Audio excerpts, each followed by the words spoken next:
तो दोस्तों कैसे हैं आप सब लोग। उम्मीद करता हूँ आप सब बहुत अच्छे होंगे। आज की इस क्लास में मैं आप लोगों के लिए 2022 का क्लास 10th का सामाजिक विज्ञान का पेपर लेकर के आया हूँ। तो आज इस पेपर के बारे में हम डिस्कस करने वाले हैं। ये देखिए, सबसे ऊपर इस पेपर में जो मुद्रित पृष्ठ हैं, यानी कि जितने पृष्ठ इस पेपर में दिए गए हैं उनकी संख्या आप लोगों को ऊपर दिखाई दी गई है।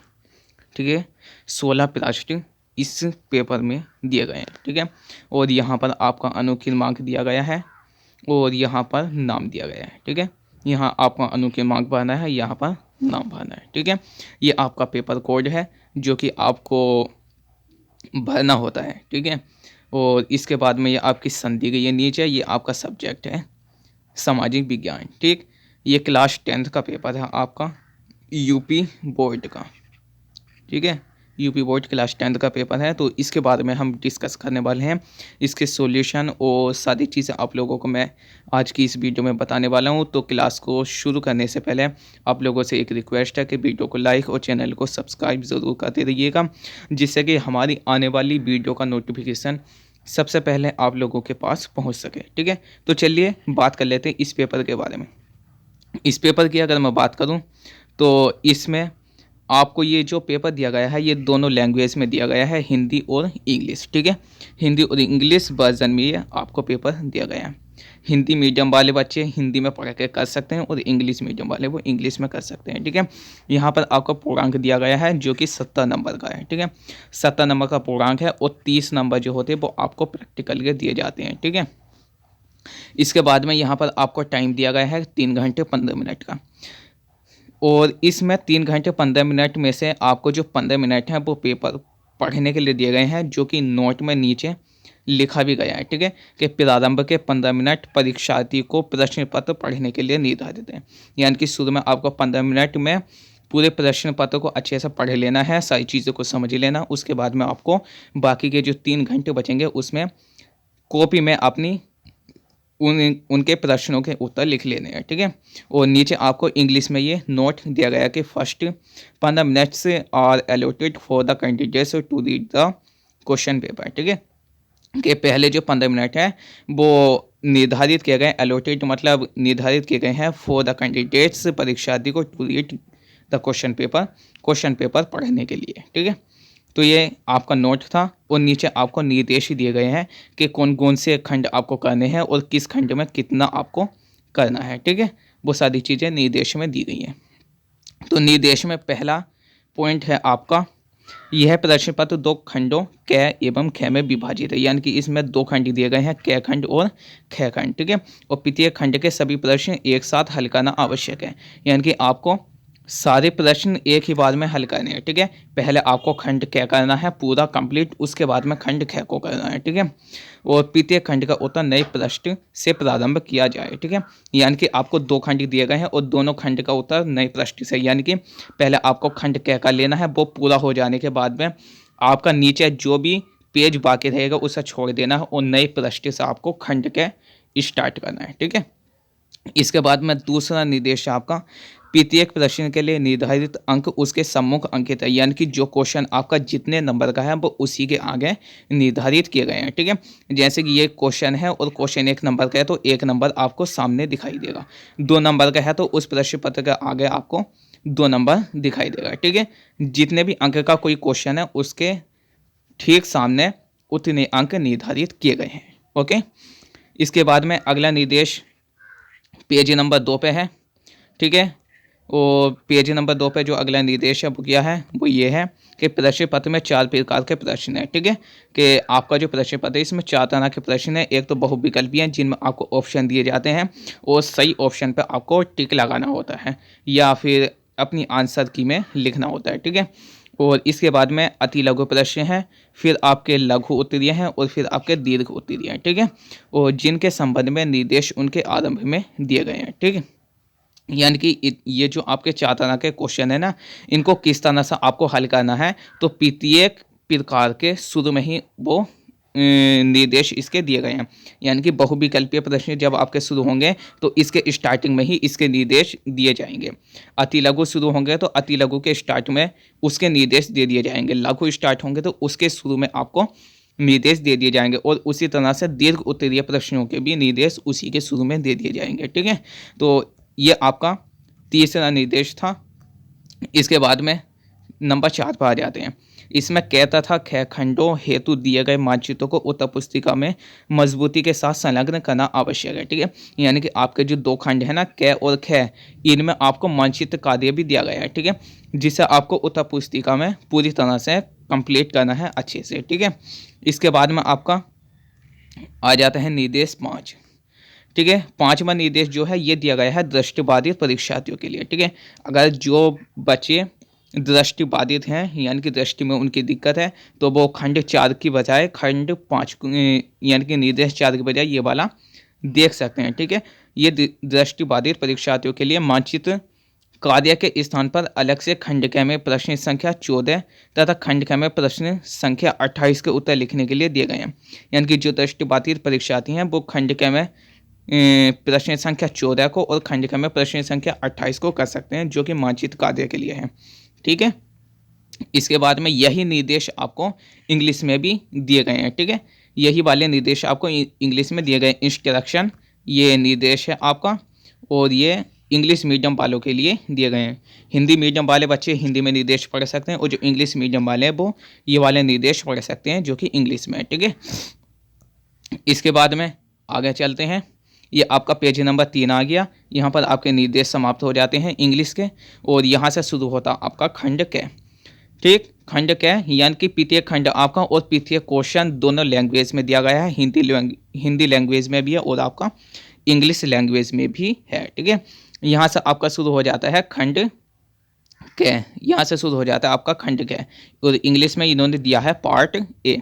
ठीक है, पार्ट ए में सबसे पहले आपका बहुविकल्पीय प्रश्न आते हैं, मल्टीपल चॉइस टाइप क्वेश्चन से। ठीक है, मल्टीपल चॉइस टाइप क्वेश्चन यानी कि आपको प्रत्येक क्वेश्चन के एक एक ऑप्शन को सिलेक्ट करना है जो कि राइट है और उसे अपनी उत्तर पुस्तिका में लिख लेना है।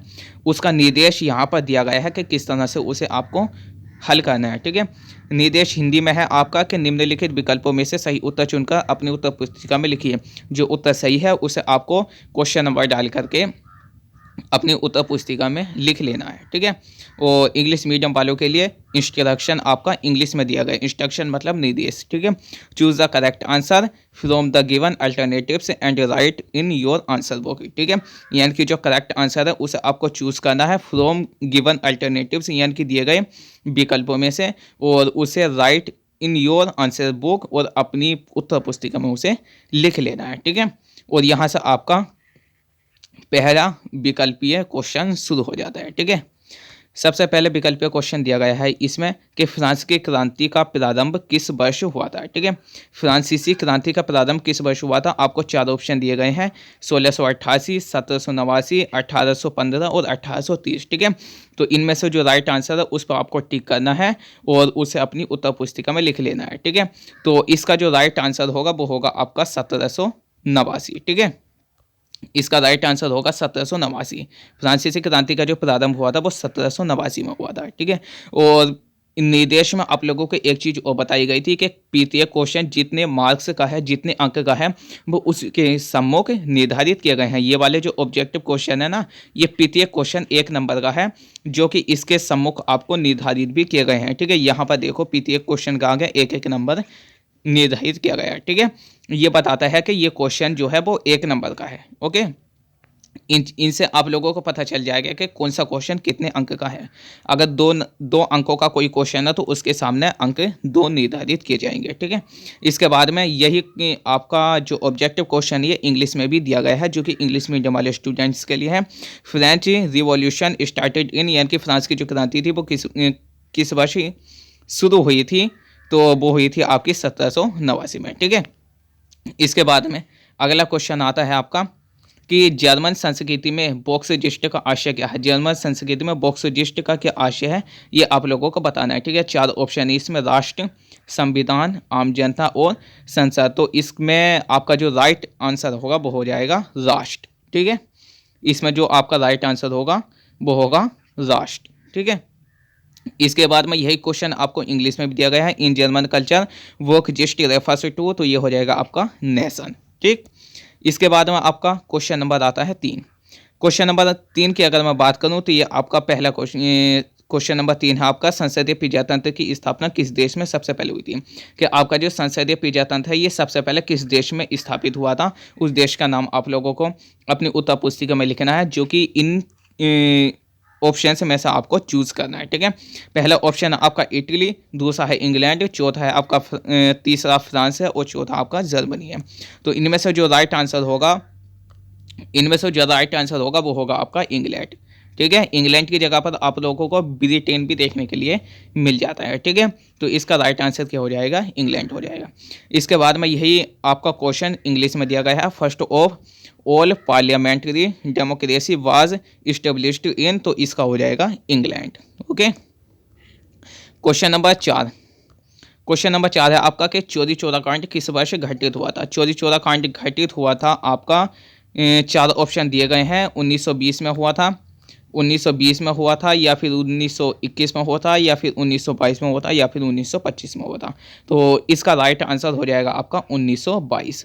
ठीक है, कि चौरी चौरा कांड जो था वो आपका 1922 में घटित हुआ था। ठीक है, इंग्लिश में दिया गया है आपका चौरी चौरा कांड इंसिडेंट टूक place in the year of, तो ये हो जाएगा आपका 1922। क्वेश्चन नंबर 5 की अगर मैं बात करूं तो क्वेश्चन नंबर 5 है आपका, निम्नलिखित में से क्या राज्य सूची का विषय नहीं है। आपको 4 विषय दिए गए हैं और इनमें से आपको बताना है कि कौन सा विषय राज्य सूची का विषय नहीं है। ठीक है, क्या में दिया गया है आपको पुलिस, कृषि, सिंचाई और मुद्रा। तो इनमें से जो राज्य सूची का विषय नहीं है वो कौन सा है, वो हो जाएगा आपका मुद्रा। ठीक है, ये क्या हो जाएगा आपका, इसका राइट आंसर हो जाएगा मुद्रा। ठीक है, पुलिस, कृषि और सिंचाई के तीनों राज्य सूची के विषय में आते हैं, लेकिन मुद्रा राज्य सूची के विषय में नहीं आता है। ठीक है, इसके बाद में क्वेश्चन नंबर 6 की अगर मैं बात करूं, क्वेश्चन नंबर 5 आपका इंग्लिश में भी दिया गया है। पीछे क्वेश्चन इंग्लिश और हिंदी दोनों लैंग्वेज में दिया गया है। ठीक है, which one of the following is not a state subject, तो इसका हो जाएगा आपका करेंसी। अब बात आती है क्वेश्चन नंबर 6 की, भारतीय संघ में अवशिष्ट शक्तियां किसको प्राप्त हैं। यानी कि भारतीय संघ का मतलब केंद्र में कि अवशिष्ट शक्तियां जो है वो किसको प्राप्त हैं। ठीक है, संघ जो है भारत का, इसमें जो अवशिष्ट शक्तियां गई हैं वो किसे दी गई हैं, राज्य को दी गई है, संघ को दी गई हैं, या फिर संघ और राज्य दोनों में बांटी गई हैं, या फिर इनमें से किसी के पास भी ये अवशिष्ट शक्तियां नहीं है। ठीक है, तो जो अवशिष्ट शक्तियां दी गई हैं वो किसे दी गई, ये दी गई है आपकी संघ को। संघ बोले तो केंद्र को। ठीक है, संघ बोले तो केंद्र को। ओके, इसके बाद में आपका क्वेश्चन नंबर 6 जो है ये आपका इंग्लिश में भी दिया गया है।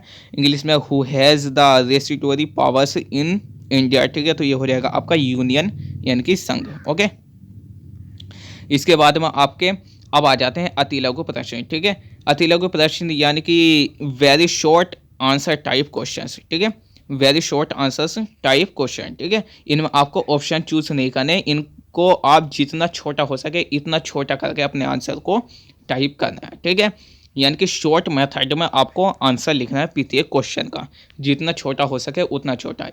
ओके,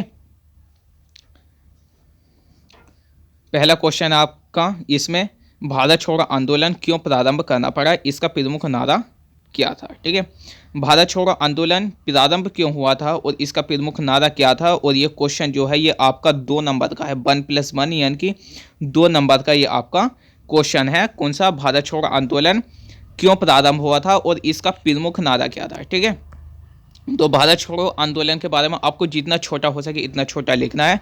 भारत छोड़ो आंदोलन जो था ये आपका अगस्त 1942 में, अगस्त 1942 में आपका शुरू हुआ था भारत छोड़ो आंदोलन। ठीक है, और आपका इसमें जो प्रमुख नारा दिया गया था वो दिया गया था करो या मरो, करो या मरो, ये इसका प्रमुख नारा था भारत छोड़ो आंदोलन का। ठीक है, और ये दिया कहाँ गया था, ये दिया गया था आपका 8 अगस्त 1942 को एक भारत छोड़ो भाषण हुआ था। कौन सा भाषण, भारत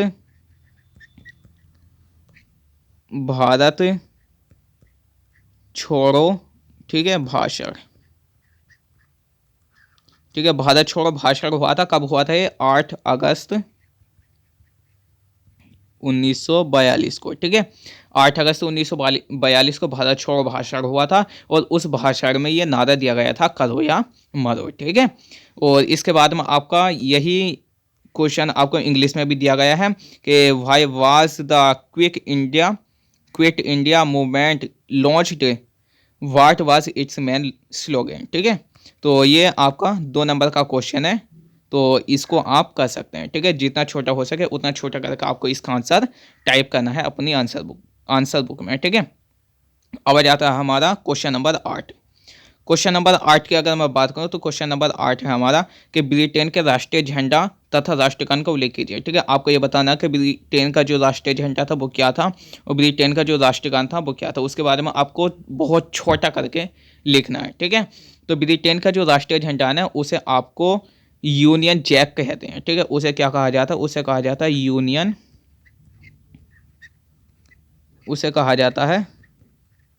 यूनियन जैक, ठीक है।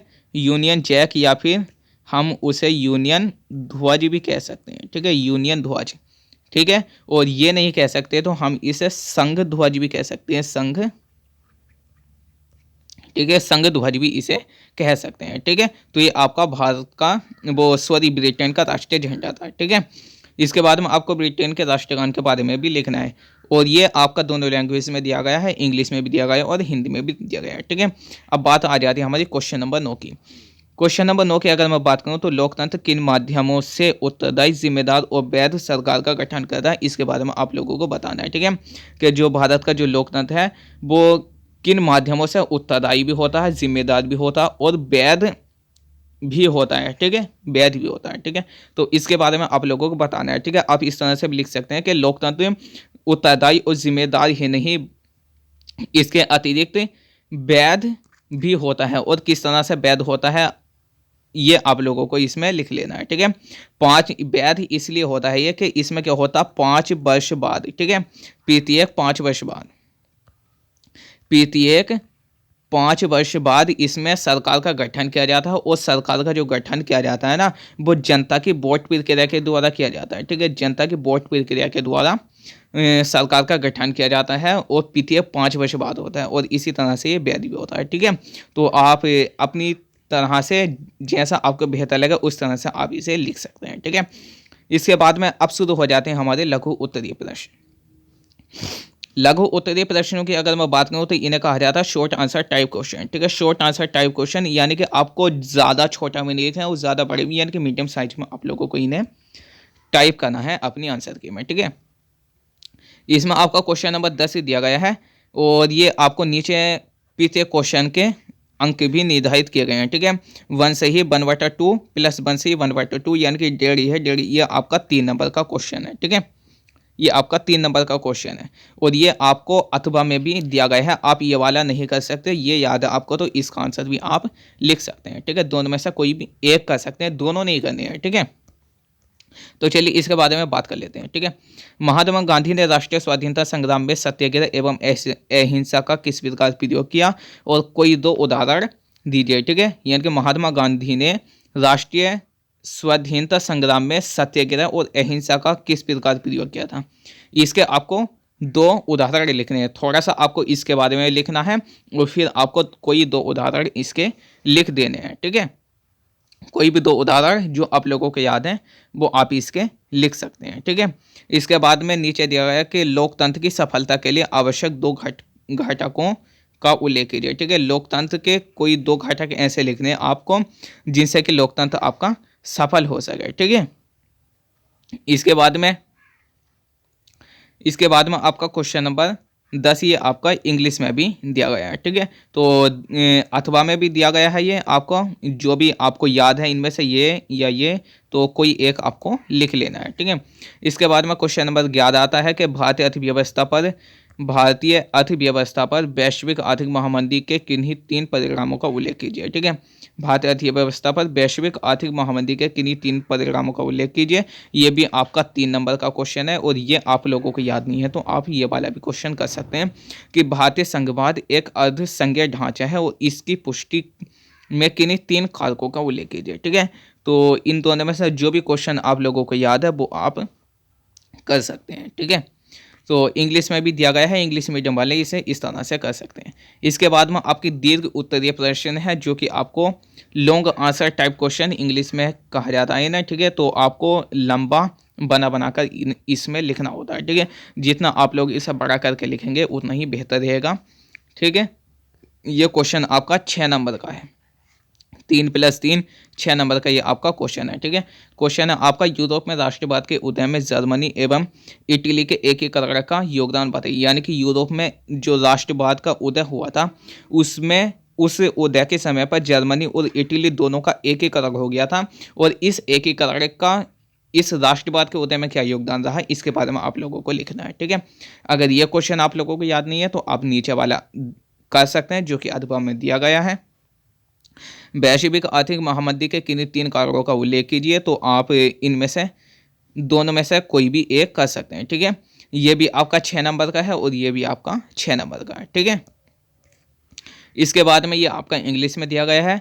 अब बात आ जाती है क्वेश्चन नंबर 13 की। क्वेश्चन नंबर 13 की अगर मैं बात करूं तो इसमें आपका भारतीय संविधान की संघात्मक विशेषताओं का उल्लेख कीजिए, ठीक है। यानी कि भारतीय संविधान जो है ये, इसमें जो भारतीय संविधान जो है ये संघ के बारे में बताता है, और इसकी जो संघात्मक विशेषता है उसके बारे में आपको उल्लेख करना है, ठीक है। और आपातकाल में यह किस प्रकार एकात्मक हो जाता है, ये भी आप लोगों को बताना है, ठीक है। ठीक है, यानी कि जो भारत जो है ये एक संघात्मक है, लेकिन जिस टाइम आपातकाल लगाया जाता है उस टाइम भारत की जो संविधान ये एकात्मक हो जाता है। तो इसके बारे में आप लोगों को बताना है, और ये 6 नंबर का क्वेश्चन है। ये आप लोगों को याद नहीं है या फिर आप लोगों को इसमें डाउट है कोई, तो नीचे वाला क्वेश्चन आप कर सकते हैं कि भारत में स्थानीय स्वशासन की किन्हीं 3 गुणों एवं समस्याओं का उल्लेख कीजिए। कि स्थानीय स्वशासन जो लगाया जाता है भारत में, उसके 3 गुण बताने हैं आपको कि क्या फ़ायदा होता है उससे, ठीक है। और 3 समस्याएं भी बतानी होती हैं कि ये क्यों लगाया जाता है और इससे क्या नुकसान होता है, ठीक है। इंग्लिश में आप लोगों को दिया गया है ये। इसके बाद में अब आ जाता है आपका मानचित्र संबंधी कार्य, ठीक है। मानचित्र संबंधी कार्य, मानचित्र संबंधी कार्य यानी कि मैप बात की। इसमें क्या होता है, इसमें आपको एक मैप दिया जाता है, ठीक है। मैप यानी कि नक्शा दिया जाता है, नक्शा दिया जाता है, ठीक है। और उस नक्शे में आप लोगों को चिन्हित करना होता है प्रत्येक क्वेश्चन को। आपको डिटेल दी जाती है कि किस क्वेश्चन को किस तरह से उसे टाइप करना है और नक्शे में आपको भरना है, ठीक है। ये आपका निर्देशन मानचित्र कार्य का। निम्नलिखित स्थानों को भारत के दिए गए रेखा मानचित्र में चिन्ह द्वारा नाम से ही दर्शाइए। यानी कि ये वाला चिन्ह जो है, इस चिन्ह से आप लोगों को दर्शाना है और उसका नाम भी लिखना है, ठीक है। और सही नाम तथा सही अंकन के लिए आपको 1/2 यानी कि 1 नंबर दिया जाएगा, ठीक है। 1 नंबर दिया जाएगा अगर आप लोगों ने सही नाम लिखा और सही तरह से उसे चिन्हित किया है तो, ठीक है। इसके बाद में ये इंग्लिश में दिया गया है आपको। अब करना क्या है, क्वेश्चन ये आपको नीचे दिया गया है, ठीक है। क्वेश्चन नंबर 14 जो है ये आपका काफ़ी खंडों में दिया गया है। सबसे पहले पॉइंट की बात कर लेते हैं हम, ठीक है। पहले पॉइंट की अगर मैं बात करूं तो वह स्थान जहां अंग्रेजों ने अपनी पहली राजधानी बनाई थी। यानी कि अंग्रेजों ने जो अपनी पहली राजधानी बताई थी, पहली राजधानी मतलब ब्रिटेन की बात नहीं चलिए, भारत में जो अंग्रेजों का शासन चल रहा था, तो अंग्रेजों ने भारत में किस स्थान को अपनी पहली राजधानी बनाया था उसके बारे में आप लोगों को लिखना है, ठीक है। तो ये जो बनाया था आपने अंग्रेजों ने, वो बनाया था कलकत्ता को, ठीक है। कलकत्ता को अपनी राजधानी बनाया था, और ये राजधानी जो रही थी ये आपकी 1772 से 1911 तक रही थी, ठीक है। 1772 से 1911 तक ये राजधानी रही थी कलकत्ता अंग्रेजों की, ठीक है। 1911 में ये राजधानी चेंज हो गई थी, ठीक है। कलकत्ता से दिल्ली पहुंच गई थी, ओके। इसके बाद में इसे आपको क्या करना है, कलकत्ता को आंसर नहीं लिखना है इसका। आपको करना क्या है कि इसमें वह स्थान जहां अंग्रेजों ने अपनी पहली राजधानी बनाई थी वो कलकत्ता है, और कलकत्ता को क्या करना, आपको मैप में दर्शाना है। और चिन्ह आपको दिया गया है कि इस वाले चिन्ह के माध्यम से आप लोगों को इसमें दर्शाना है, ठीक है। पहले एक बिंदा लगाना है और फिर उसे गोल कर देना है, ठीक है। ये चिन्ह लगाना है और आपको नाम भी लिखना है, क्या राजधानी है, कलकत्ता, ओके।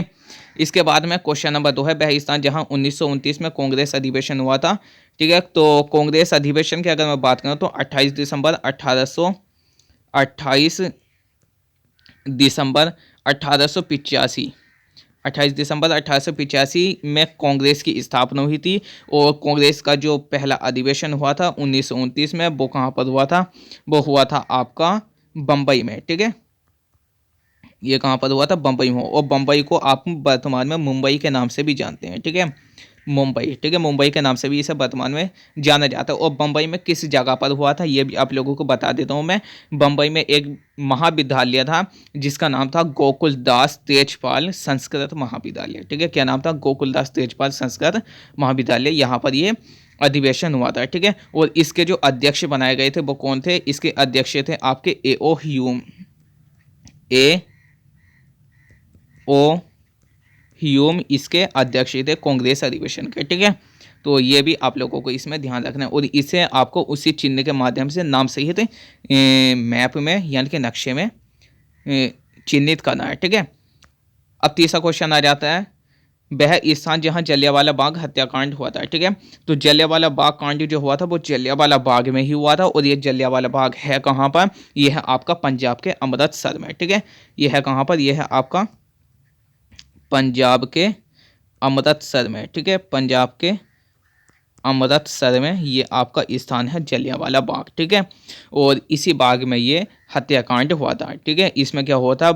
अंग्रेजों ने जनता पर, भारत की जनता पर गोलियों की बौछार की थी, जिसमें बहुत लंबी मात्रा में, बहुत बड़ी संख्या में भारतीय लोग मारे गए थे। ठीक है, और ये जो आपका जो जलियांवाला बाग है, ये इससे कुछ ही दूरी पर एक मंदिर भी है जिसका नाम है स्वर्ण मंदिर। ठीक है, उस मंदिर का नाम है स्वर्ण मंदिर, जो कि इस जलियांवाला बाग से कुछ ही दूरी पर है। ठीक है, तो ये आप लोगों को ध्यान रखना है। इसके बाद में आ जाता आपका वह स्थान जहां सूती श्रमिकों का सत्याग्रह हुआ। ठीक है, सूती श्रमिकों का जो सत्याग्रह हुआ था वो कहाँ पर हुआ था? ये हुआ था आपका अहमदाबाद में। ये हुआ था आपका अहमदाबाद। ठीक है, ये अहमदाबाद में हुआ था। और हुआ कब था? ये हुआ था आपका 1918 में। 1918 में अहमदाबाद में ये सत्याग्रह हुआ था सूती श्रमिकों का। ठीक है, इसके बाद में आपका क्वेश्चन नंबर 5 आता है। क्वेश्चन नंबर 5 है, वह स्थान जहाँ किसान सत्याग्रह हुआ था। किसान सत्याग्रह ये हुआ था आपका चंपारण में। ये आपका चंपारण में हुआ था। कहाँ पर हुआ था? चंपारण में। ठीक है, चंपारण में हुआ था। और कब हुआ था? ये हुआ था आपका अप्रैल 1917 में। ठीक है, अप्रैल 1917 में हुआ था चंपारण अधिवेशन, जो कि चंपारण सत्याग्रह जो कि किसने किया था? ये महात्मा गांधी जी ने किया था। ये किसने किया था? ये गांधी जी ने किया था। ठीक है, ये गांधी जी ने किया था। और ये जो चंपारण अधिवेशन हुआ था, इसी के बाद में गांधी जी को एक उपाधि दी गई थी जिसका नाम था महात्मा। ठीक है, महात्मा की उपाधि जो दी गई थी वो इसी अधिवेशन के बाद में गांधी जी को दी गई थी। ठीक है, तो इसे आपको चिन्हित कर लेना है मैप में। ठीक है, ये आपको इंग्लिश में दिया गया है नीचे। इंग्लिश मीडियम वाले इस तरह से कर सकते हैं। अब बात कर लेते हैं अगले क्वेश्चन की। ये आपको जो मानचित्र कार्य दिया गया है दृष्टिबाधित बच्चों के लिए दिया गया है, जो कि ऊपर वाला उन्हें नहीं करना है, उन्हें यही वाला क्वेश्चन से कर लेना है। ये आपका निर्देश है, निम्न प्रश्नों के उत्तर अपनी उत्तर पुस्तिका में लिखिए, मानचित्र का प्रयोग न कीजिए। ठीक है, मतलब दृष्टिबाधित बच्चों को मानचित्र का कार्य नहीं करना, केवल जो प्रश्न दिए गए हैं इनके उत्तर अपनी उत्तर पुस्तिका में लिख लेने हैं। ठीक है, इंग्लिश में आपका इंस्ट्रक्शन दिया गया है, निर्देश। क्वेश्चन नंबर 14 है, ये सेम वही क्वेश्चन हैं ऊपर वाले वही क्वेश्चन से है। आप लोगों के लिए क्या था कि उसे आपको मानचित्र में निर्धारित करना था, लेकिन जो दृष्टिबाधित हैं इन्हें मानचित्र में निर्देश नहीं करना है। उन्हें क्या करना है? केवल उत्तर इनका अपनी पुस्तिका में लिख लेना है। ठीक है, प्रत्येक क्वेश्चन 1 नंबर का है। ओके, किसान अधिवेशन किस स्थान पर अंग्रेजों ने अपनी पहली राजधानी बनाई थी? कलकत्ता। सेम वही क्वेश्चन है। 1929 में कांग्रेस अधिवेशन, सेम ऊपर वाले क्वेश्चन से हैं ये। ठीक है, बम्बई में अधिवेशन हुआ था, ए.ओ. ह्यूम ने इसकी अध्यक्षता करी थी। जलियांवाला बाग हत्याकांड कहाँ पर हुआ था? ये पंजाब के अमृतसर में हुआ था। स्वर्ण मंदिर से कुछ ही दूरी पर सूती मिल श्रमिकों का सत्याग्रह कहाँ है? ये आपका अहमदाबाद में है। 1918 में हुआ था ये। और किस स्थान पर किसान सत्याग्रह हुआ था? चंपारण में। गांधी जी ने किया था अप्रैल 1917 में, जिसमें गांधी जी को महात्मा की उपाधि दी गई थी। ठीक है, तो ये क्वेश्चन है। अब यहाँ से आपका खंड ख शुरू हो जाता है। खंड ख में क्या आपका इंग्लिश में पार्ट बी, और इसमें सबसे पहले बहुविकल्प क्वेश्चन आते हैं जिनका उत्तर आपको छांट कर अपनी उत्तर पुस्तिका में लिख लेना है। ठीक है, निम्नलिखित विकल्पों में से सही उत्तर चुनकर अपनी पुस्तिका में लिखिए, और इंस्ट्रक्शन यहाँ पर आपको नीचे इंग्लिश में भी दिया गया है। ठीक है, क्वेश्चन नंबर 15 है आपका कि किस देश के विकास को निर्धारित करने का आधार है। ठीक है, किसी देश के विकास को निर्धारित करने का आधार क्या है, यानी कि कोई भी देश है अगर उसके विकास को तुम निर्धारित करना चाहते हो तो वो किस आधार पर निर्धारित कर सकते हो। 4 ऑप्शन दिए गए हैं आपको। स्वास्थ्य व शिक्षा का स्तर, पृथ्वी व्यक्ति आय, व्यक्तियों का साक्षरता स्तर, और इनमें से सभी। तो इसका जो राइट आंसर होगा वो हो जाएगा आपका घ, यानी कि इन तीनों के आधार पर आप किसी भी देश के विकास को निर्धारित कर सकते हो। ठीक है, इसके बाद में क्वेश्चन ये आपका इंग्लिश में दिया गया है। बात आ जाती है क्वेश्चन नंबर 16 की। 16 की अगर मैं बात करूं तो सेवा क्षेत्र निम्नलिखित में से किस क्षेत्र में सम्मिलित किया जाता है। ठीक है, सेवा क्षेत्र निम्नलिखित में से किस क्षेत्र में सम्मिलित किया जाता है। ठीक है, सेवा क्षेत्र जो है वो 4 ऑप्शन दिए गए हैं आपको। इनमें से कौन सा क्षेत्र जिसमें सेवा क्षेत्र को सम्मिलित किया जाता है, प्राथमिक क्षेत्र, द्वितीयक क्षेत्र, तृतीयक क्षेत्र, या इनमें से कोई नहीं। ठीक है, तो इसका जो राइट आंसर होगा वो होगा तृतीयक क्षेत्र, यानी कि सेवा क्षेत्र जो है ये आपका तृतीयक क्षेत्र में आता है। ठीक है, कौन से क्षेत्र में आता है, तृतीयक में। इंग्लिश में दिया गया है नीचे। अब बात आ जाती है क्वेश्चन नंबर 17 की। 17 की अगर मैं बात करूँ तो निम्नलिखित में से कौन सा ग्रामीण क्षेत्र में विकास का लक्ष्य है। ग्रामीण क्षेत्र में जो विकास किया जाता है उसका जो लक्ष्य होता है वो क्या है, नियमित कार्य, उपज की उचित कीमत, बेहतर मजदूरी, या इनमें से सभी। तो क्वेश्चन नंबर 17 इसका राइट आंसर हो जाएगा आपका घ, यानी कि ये तीनों इंपॉर्टेंट होते हैं कि ग्रामीण क्षेत्र में विकास करने के लिए। ठीक है, नियमित कार्य होना चाहिए, उपज की उचित कीमत होनी चाहिए, और बेहतर मजदूरी होनी चाहिए। ठीक है, क्वेश्चन है आपका 1 नंबर का। फिर आपका क्वेश्चन ये आपको इंग्लिश में भी दिया गया है, और क्वेश्चन नंबर 18 आ जाता है। अब इसकी बात करूं मैं तो बांधों को क्या कहा जाता है। ठीक है, 4 ऑप्शन दिए गए। इनमें से कौन सा नाम ऐसा है जो बांधों के लिए भी उपयोग किया जाता है। ठीक है, बहुउद्देशीय परियोजनाएं, जल स्रोत, बाढ़ नियंत्रण का उपाय, या जल भंडार। ठीक है, तो इसका जो राइट आंसर होगा वो होगा बहुउद्देशीय परियोजना। क्यों, क्योंकि बांधों से बहुत सारी परियोजनाएं चलाई जाती हैं। ठीक है, बिजली उत्पादन किया जाता है, बहुत सारे कार्य हैं जो बांध लगाने से किए जाते हैं। ठीक है, तो इसलिए बांध को बहुउद्देशीय परियोजना भी कहा जाता है, क्योंकि बहुत सारे उद्देश्य बांध से पूरे हो जाते हैं। ठीक है, अब बात आ जाती है आपकी क्वेश्चन नंबर 19 की। क्वेश्चन नंबर 19 की अगर मैं बात करूं तो 2 राज्यों के बीच वस्तुओं का जो आदान प्रदान होता है उसे क्या कहते हैं। आपके पास 4 ऑप्शन है, राष्ट्रीय व्यापार, अंतर्राष्ट्रीय व्यापार, आंतरिक व्यापार, वस्तु विनिमय। ठीक है, तो इनमें से जो राइट आंसर होगा वो क्या होगा आपका, कि 2 राज्यों के बीच वस्तुओं का जो आदान प्रदान होता है उसे क्या कहते हैं, तो ये कहलाता आपका आंतरिक व्यापार। ठीक है, किसी भी देश की सीमा के अंदर जो व्यापार होता है वो आंतरिक व्यापार कहलाता है, वो किसी तरह का भी हो। ठीक है, इसके बाद में क्वेश्चन नंबर 19 ये इंग्लिश में दिया गया है। अब बात आ जाती है क्वेश्चन नंबर 20 की। 20 की अगर मैं बात करूं तो निम्नलिखित में से परिवहन का कौन सा साधन अति दुर्गम स्थानों के लिए अत्यंत आवश्यक है, यानी कि परिवहन का कौन सा साधन है जो ज़्यादा दुर्गम स्थानों के लिए आवश्यक होता है। ठीक है, जल परिवहन नहीं होगा, रेल परिवहन नहीं होगा, स्थल परिवहन नहीं होगा। ठीक है, ये वायु परिवहन जो होता है ये उत्तम साधन होता है जो अति दुर्गम स्थानों से निकाल सकता है। ठीक है, 1 नंबर का क्वेश्चन है ये भी। ठीक है, ये इंग्लिश में दिया गया क्वेश्चन नंबर 20। अब बात आ जाती है अति लघु उत्तरीय प्रश्नों की खंड ख के। ठीक है, very short answer type question, यानी कि बहुत छोटे मेथड में आपको इन्हें टाइप करना है अपनी उत्तर पुस्तिका में। पहला क्वेश्चन है शिशु मृत्यु दर का अर्थ लिखिए। ठीक है, शिशु मृत्यु दर का अर्थ लिखिए।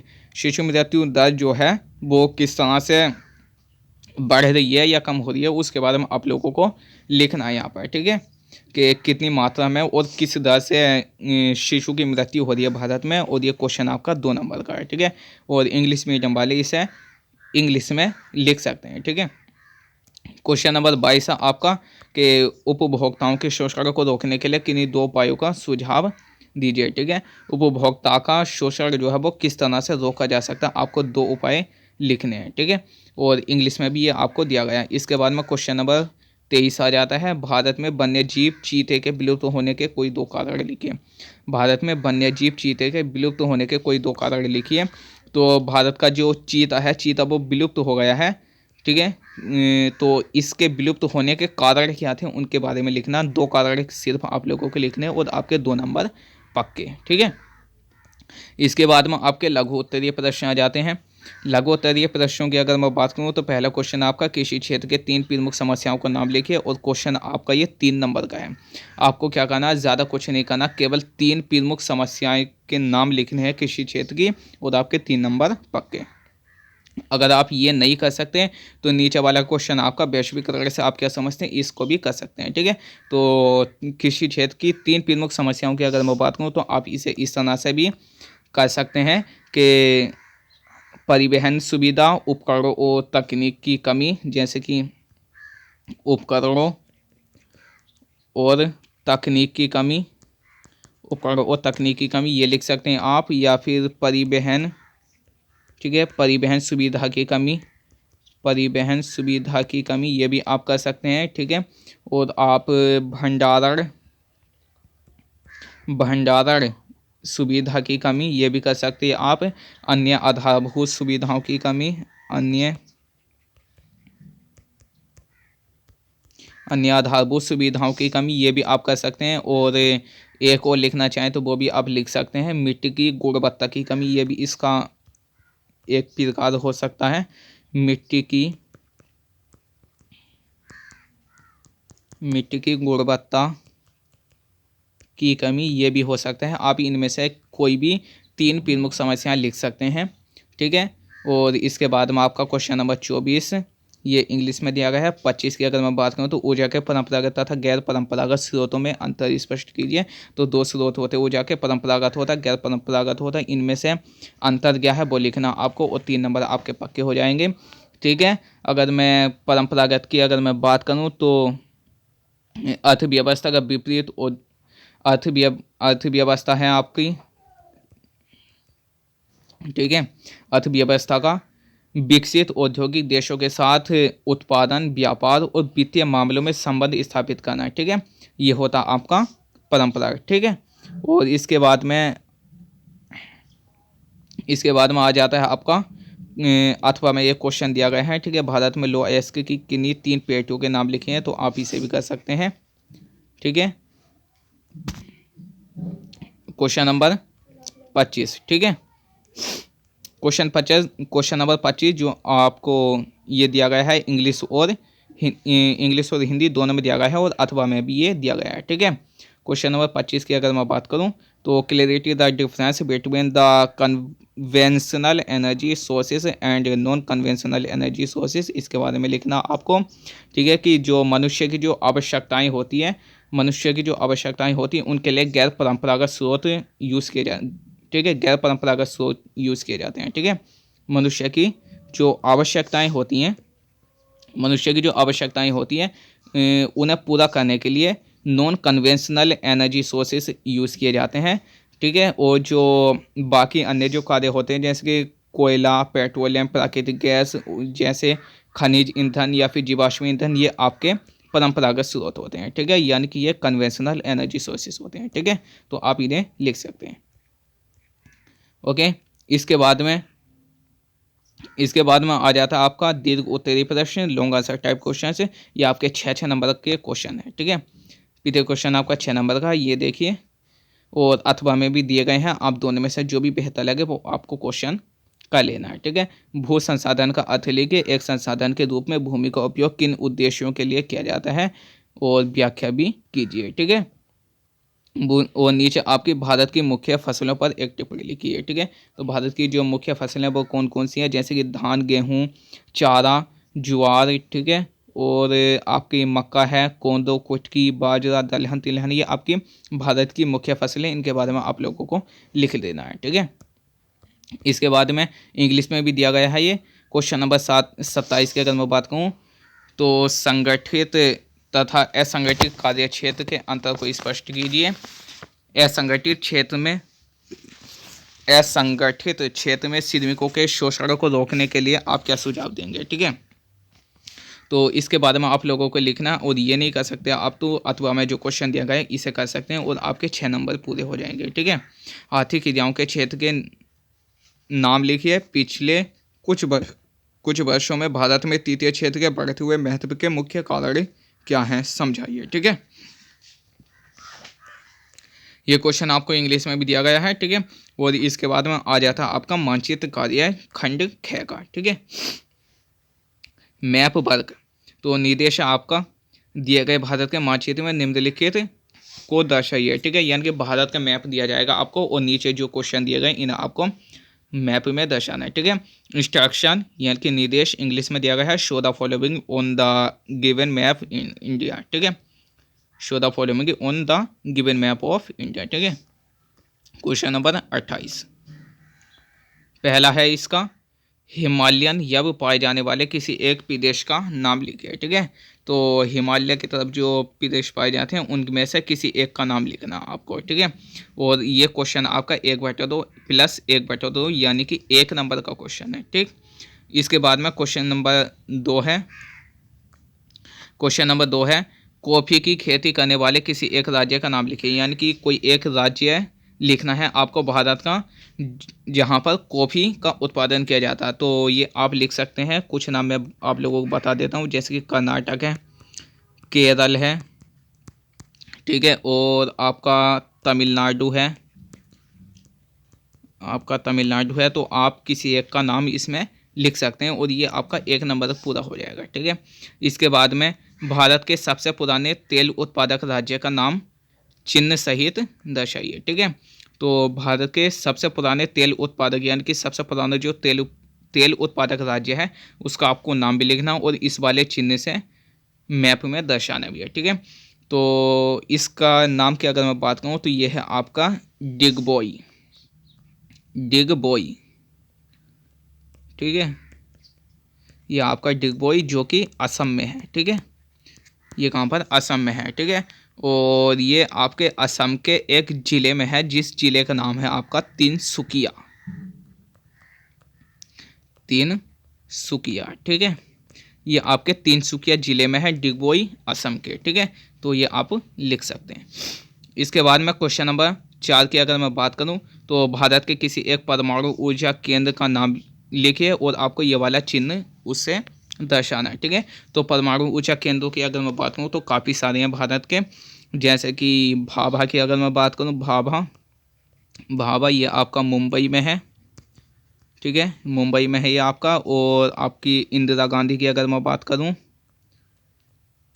इंदिरा गांधी, ठीक है, इंदिरा गांधी की अगर मैं बात करूँ तो ये आपका कलपाक्कम में है। राजा रामन्ना है आपका, राजा रामन्ना है, ये इंदौर में है आपका, ठीक है। और इसी तरह से काफ़ी सारे हैं, जैसे कि परिवर्ती ऊर्जा साइक्लोट्रॉन है, ये आपका कलकत्ता में, ठीक है। कहाँ पर, ये कलकत्ता में है ये आपका। और इसके बाद में परमाणु खनिज अन्वेषण और अनुसंधान ये भी है आपका, और ये आपका हैदराबाद में है, आपका, ठीक है। तो आप कह सकते हैं वैश्विक नाभिकीय ऊर्जा साझेदारी ये आपका गुड़गांव में है, ठीक है। तो आपको कोई भी एक कर लेना है। इसके बाद में क्वेश्चन नंबर 5 की अगर मैं बात करूँ तो इसमें दिया गया है आपको कि मुंबई नगर को इन चिन्हों के द्वारा दर्शाना आपको, ठीक है। तो इसके लिए आपको ये भी पता होना चाहिए कि मुंबई नगर है कहाँ पर, कौन से राज्य में है, और इन वाले चिन्ह से आपको दर्शाना। तो मुंबई की अगर मैं बात करूँ तो ये मुंबई जो है ये आपके महाराष्ट्र की राजधानी है, मुंबई, ठीक है। और महाराष्ट्र की राजधानी है तो महाराष्ट्र में ही होगी, तो आपको महाराष्ट्र में इसे दर्शाना है, ठीक है। तो ये आपका मैप का दिया था और नीचे आपको इंग्लिश में भी दिया गया है, ठीक है। और ये जो है ये आपको दृष्टिबाधित बच्चों के लिए है, ठीक है। ये आपको केवल दृष्टिबाधित बच्चों के लिए है, उन्हें क्या करना है, केवल इनका उत्तर अपनी उत्तर पुस्तिका में लिखना है, मानचित्र कार्य उन्हें नहीं करना है, ठीक है। सेम ऊपर वाले क्वेश्चन हैं उनमें क्या होता है, मानचित्र कार्य को छोड़ के उन्हें उत्तर पुस्तिका में इनका आंसर लिख लेना है, ठीक है। तो उम्मीद करता हूँ आप लोगों को ये वीडियो अच्छी लगी हो तो लाइक और चैनल को सब्सक्राइब कर देना ताकि हमारी आने वाली वीडियो का नोटिफिकेशन सबसे पहले आप लोगों तक पहुँच सके। तो चलिए मिलते हैं कल की वीडियो में, आज के लिए इतना ही। Thanks for watching this video and bye bye, take care.